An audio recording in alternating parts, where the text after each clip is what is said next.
I'm Jill Santiago, Director for the Center for Social Justice and Human Understanding at Suffolk County Community College. Today I'm sitting down with Mark Torres, labor attorney and author of several books, including Migrant Labor Camps on Long Island, Dust for Blood. Hi Mark, thank you for sitting down with me. Great to be here today with you. Yeah, I'm really excited. I've been absolutely fascinated by your work since I heard about it. It's just such little known history, and so I'm really curious about how you first learned about the history of migrant labor camps in Suffolk County and what got you interested in them. Sure. Back in 2015, I wrote my first book, a crime novel, fictional. It's called The Stirring of the North Fork, and I learned of the Cutchogue Labor Camp, which is one of the largest camps, not only in Long Island, but New York State. And I actually incorporated it into the book, and I realized I want to go back to that one day. 5 years later, when I did finally come back to it, I was quite shocked at the scope and breadth of the history. Yeah, it's really remarkable. When you think about the East End of Long Island, especially, even where we are today at the Suffolk County Historical Society in Riverhead, you don't think about that history. You think about beautiful beaches and the vineyards and, beautiful homes on the East End of Long Island. You don't think about this really dark chapter of history. So can you explain a little bit about how and why the labor camps developed here? Well, the East End of Long Island thrived upon agriculture for many, centuries. The early settlers came, they realized the rich soil, the rich fertile soil, and it just went on. And Eastern Europeans in the 19th century came to the area and settled, and with that they came with the skills of growing potatoes, and potatoes was the primary crop out east. Along with vegetables, other variety of vegetables and some fruit. But by and large, vegetables was the predominant crop of the area. And just over the years, the numbers would continue to grow and stagger. And by 1949, there was between 14 million and 18 million bushels of potatoes processed for production. Wow. So who were the people that were doing this work when we're talking about the labor camps? I understand that ultimately World War II comes, a lot of the farmers have to leave, and so what did the landscape look like at that point? Well, initially there was always a high demand for labor and agricultural labor, which is seemingly the case today. And that all started with with World War II.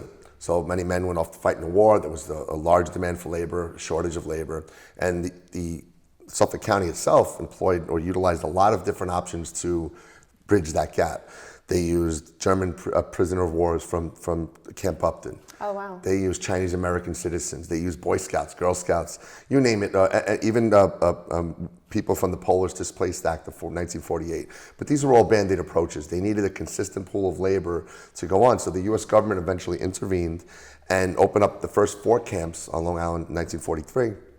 And they brought in laborers from Jamaica and Barbados who had extensive experience on sugar and banana plantations. But those were short-lived programs. They ran probably for maybe 5, 6, 7 years.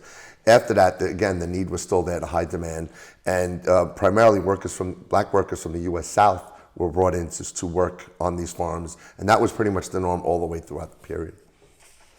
So in reading your work, it seems like there was a decent amount of resistance from the local residents as these camps were being established. So can you speak to that? Well, it was a kind of double-edged sword. Everyone knew the work had to get done. These are agricultural areas, very rural. But again, at the same time, these people were seen as outsiders coming to their areas, small towns and beautiful, quiet hamlets, and they weren't quite sure. And a lot of that had to do with racial animus and just generally the unknown factors, the fear of crime and just unknown people in their areas. But eventually that resistance waned. And again, everyone understood that this work had to get done, and eventually approval on a local level was given, and then county and statewide, and then the camp started to come up. Yeah, so you get the sense that the residents, they want the work done, they want the labor, they want the cheap labor, but they don't want these people on their beaches or in their schools. And that was the dynamic that they faced, and eventually the need for labor won out. So in your book, you say that the number of the camps peaked in the late 50s. Could you talk about what the camps looked like, the conditions of the camps, and give us a sense of what daily life would have looked like for a laborer? Well, it's important to point out the term labor camp is and was interchangeable. In short, it's a physical structure used to house migrant workers. That could have been a rundown house, a shack, a barn, cinder block buildings, cabins, military tents. They really ran the gamut on size and sophistication. And historically, in my research that I found, most of them were in poor to terrible conditions. There were inspections. Local officials did do inspections, but those inspections were announced ahead of time. So camp operators had a chance to fix up any wrongdoings and just enough to pass or get an inspection with minimal fines. But then once inspectors left, the camps always fell back into disrepair, and it just went on. It was a kind of cat and mouse game for many years like that. Aside from the physical structures, there was always concerns of crime, and the book really details extensively the crime and violence that went on, not only in the camps, but within and throughout the surrounding community. Because remember, these are large groups of people who don't know each other, going to these areas, feeling exploited, very frustrated, and things happen, very bad things happen.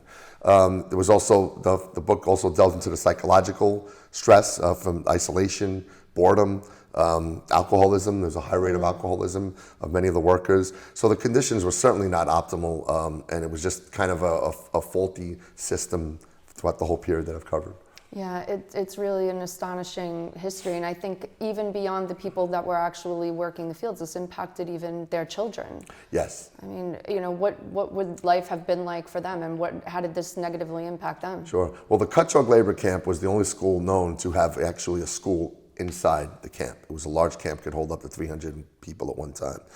Helen Prince, she was a notable teacher from Southold and an educator, and she taught at the school for over 12 years. And she's a staunch educator. She did what she could, but again, it wasn't optimal conditions for learning. She always lobbied for more funds to build upon the school, which is really a large room, nothing more. And they told her, but Helen, you don't have to teach them anything. You just have to keep order. It was that kind of indifference that was prevalent throughout. Some of the other migrant workers who came with children, they would get integrated into the school systems depending on the location. But again, short-lived, very transient. They would move on to the next stop in the migrant stream, which would have been upstate New York, and then eventually back down to Florida, and so the circuit would go again. So life of a child in this was brutal. It was lost generations to people without stability and certainly without proper education. Yeah, and I mean, just living in the worst type of poverty that's known, and that element of dehumanization, because they're living among people that don't want them there necessarily. That's right. They were always seen as outsiders. There was no push by the public to better the conditions, and also there was a lot of health concerns. Tuberculosis was rampant, sexually transmitted diseases was rampant. So it was a real serious concern, and we think of in this day and age with COVID, you can imagine a bunch of people from different locales herded into these areas and health. And I imagine that there was no, great healthcare system to help these individuals. And it's tragic. And the book details several cases where there were unfortunate deaths of people if they had access to simple, adequate healthcare, they could have survived. A man found dead on the road of pneumonia. Right. Another man who went to the hospital was not admitted. He had complained of stomach pains, was not admitted, told go back to the camp, went back to the camp. He died in his sleep of a faulty liver. So those kind of things, that really tragic scenarios that ended up without adequate health care. And was it the Cutchogue camp where there was a fire? Yes, in 1961, October, there was a fire that killed 4 individuals. Quite frankly, it's a miracle more people didn't die. And the true tragedy of that fire was that the 4 men, at the time, kerosene stoves and heaters were banned because they were dangerous. However, these men in extreme poverty snuck in the kerosene stove to save the cost of the meals, which were 75 cents. So imagine, they couldn't afford the 75-cent cost of meals. They snuck in the stove, a fire erupted, and 4 of them died. It was quite tragic. Wow. The laborers were really rendered powerless. I have a quote here. One farmer said, "We used to own our slaves, now we just rent them." Yeah. And in a way, they really were slaves. Yeah. They really got trapped in a system that was intentionally designed so that they couldn't get out of it. Yes, it was a cycle of perpetual debt. And it was called, by one reporter, a modern 20th century form of slavery. The way the system worked with these crew leaders, who more often than not came from the same states where they recruited these workers back, Arkansas, Florida, other places. They would bring these workers, and they would basically have total control over the very lives of all of these workers. The farmers enjoyed the benefit of having laborers on hand nearby, but that was the extent of their responsibility. Once they were on their farms, they worked, they brought them back to the camp, and they kind of just disassociated with them entirely. So this left these very unscrupulous individuals in charge of all of these people for years, constant manipulation, constant exploitation. One woman here in Riverhead back in 1960, that long ago, had complained that Social Security taxes were being taken out of her check. She did not even have a Social Security number or a Social Security card. It's a small indication of the type of fraudulent activity that went on for so many years. Yeah. The question that I have about that is, they're being subjected to this, all of this trauma, and the way that they're living is just absolutely horrendous.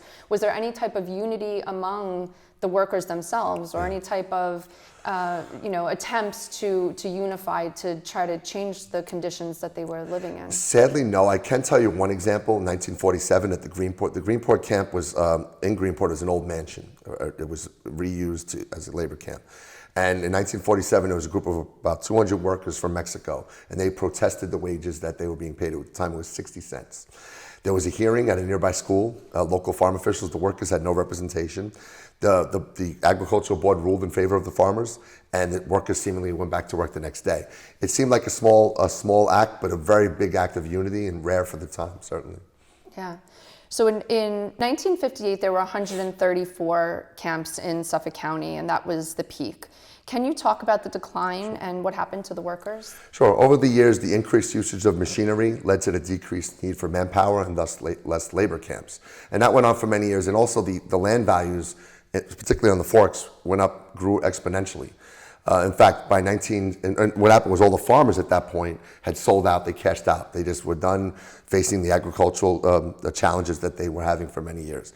So many of them sold off their land. By 1971, 1/3 of the 68,000 farms were actually owned by real estate speculators. And eventually they sold those lands to the modern day vineyard owners.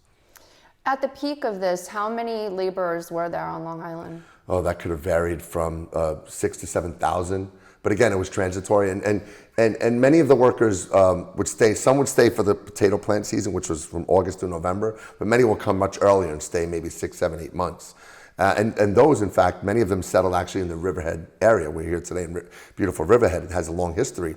Many of the workers who decided to settle and not go back and forth to the southern states settled and did so in Riverhead. Riverhead at the time had no housing code, and that was problematic because anyone could put up any structure and call it a home, and it led to devastating consequences. Also at the time, the duck farm industry, which is prominent in Long Island for many, many years, started to really wind down because of environmental concerns. One man, Hollis Warner, who owned a duck farm in Riverhead, one of the largest in the nation, he eventually converted the properties that he used to house ducks and rented them out to migrant workers and people in poverty. And that again had tragic consequences throughout this whole period. Were there Long Island residents who were pushing back against this and who were looking to support the workers? Yeah, there were some advocates who I have them in the book as termed as better angels. I think of Arthur Bryant, a reverend in Greenport, who spent more than a decade fighting for better rights for the workers. He was a staunch advocate. He testified before Congress in 1969. He appeared in television and radio programs regularly. And for all his efforts, he faced death threats for him trying to get better accommodations and better conditions for the workers. Mary Chase Stone, a wealthy woman from the New England area, resettled in Riverhead, stayed here, and dedicated a life for migrant workers. She formed a nonprofit group called Long Island Volunteers. Mm-hmm. They helped workers, they acted as a way station for workers who were having trouble at the camps. She also had programs teaching them other trades and crafts to get away from this migrant farm work. So those are just two small examples of several of the better angels I cover in the book. One of the things that I wonder about too, I mean, what is it like today? What are the conditions for people that are farming out on the East End now? Well, the book covers this period, generally from 1943 to 2000. I did not delve into contemporary issues. What I do know and understand is that at these vineyards, it's more artisanal work as opposed to just retrieving crops. You really have to know what you're doing. These are multi-million-dollar product and property. So presumably these workers can command slightly higher wages, at least that's the hopes. And also there's more opportunity for affordable housing than there was then, that some of these workers wouldn't have to stay at these so-called camps. And there are about maybe a dozen or so camps left, but entirely different from what they are and were as they were covered in the book. Right.